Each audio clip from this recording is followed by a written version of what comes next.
Okay, folks, today I think is the 13th of November.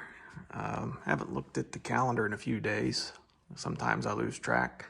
Anyway, I figured I'd make an update video on the 1986 4Runner project that I have going on. As you can see, I've got it scattered here in my shop.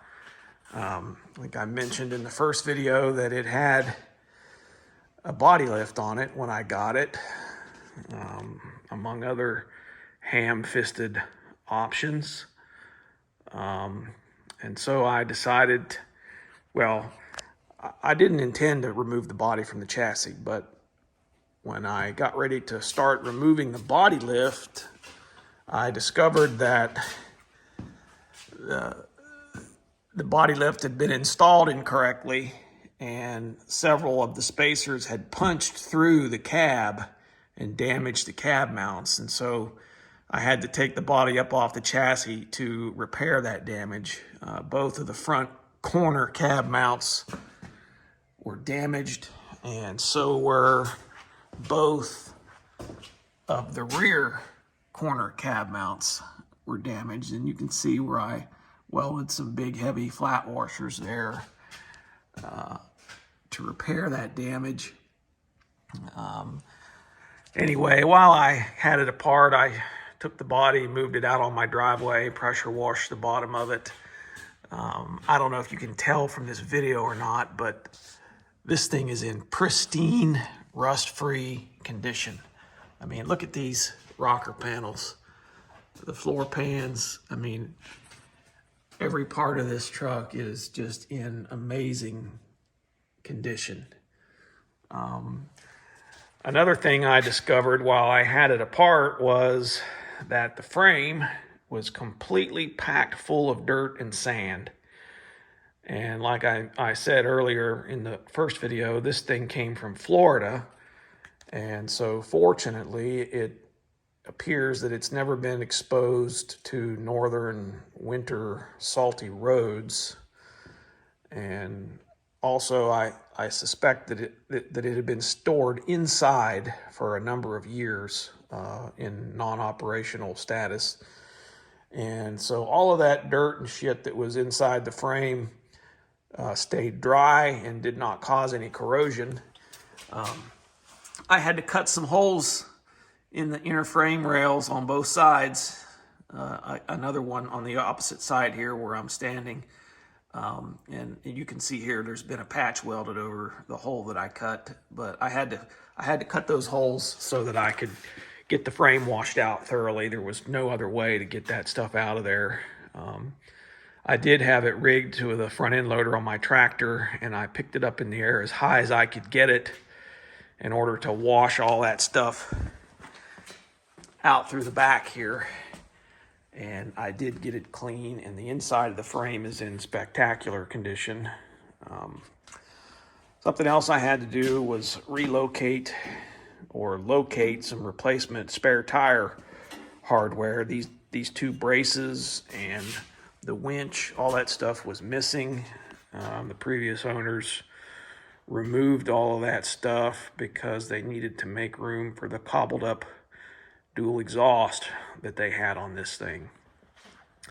Another issue that I discovered while I had it apart, and it was just really a fluke that I even discovered it, was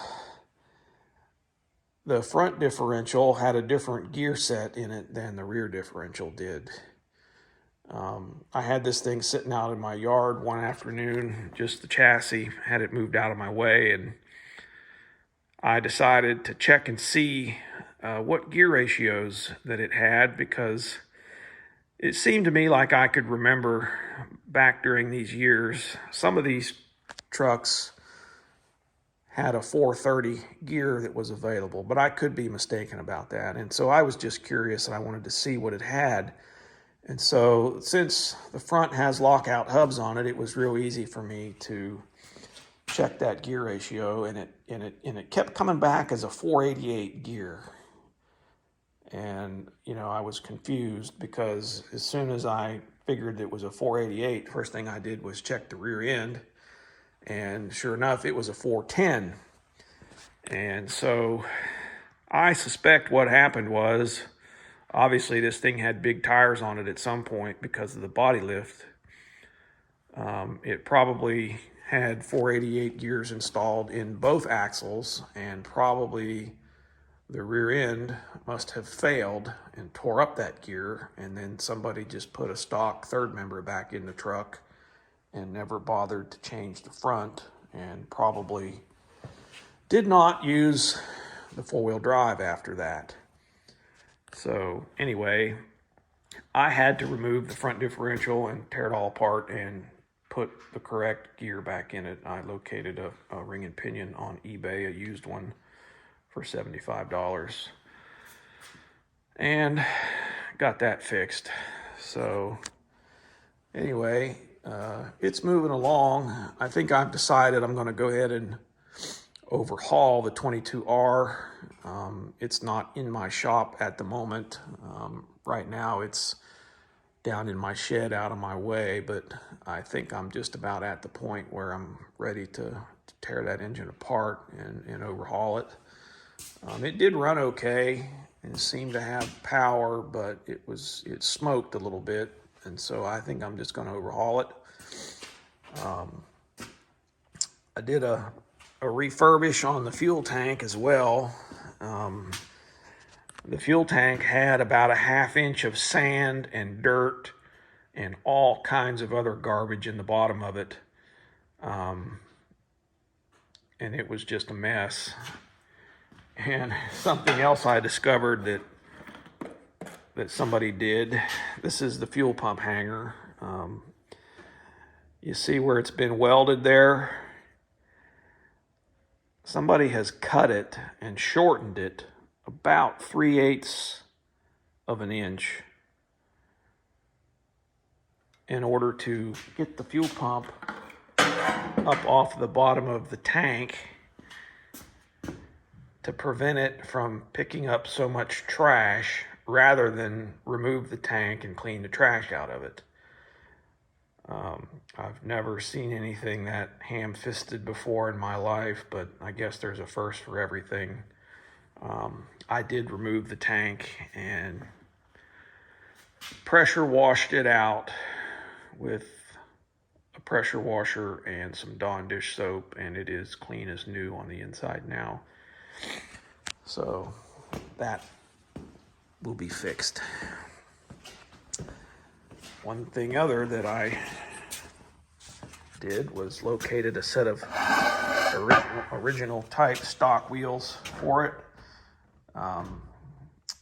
These things were filthy dirty when I got them. They'd been plastic dipped and painted. They were awful. And so I'm going to paint these or powder coat them, put the correct wheels back on it. I only got 2 center caps. These are for the rear. I am looking for 2 more of those style center caps. If anybody watching this video can help me out with that, I'd appreciate it. I need the ones for the front that are open for the locking hubs, but if I can't find them, I'll get another set like this and cut the center out of them if I have to.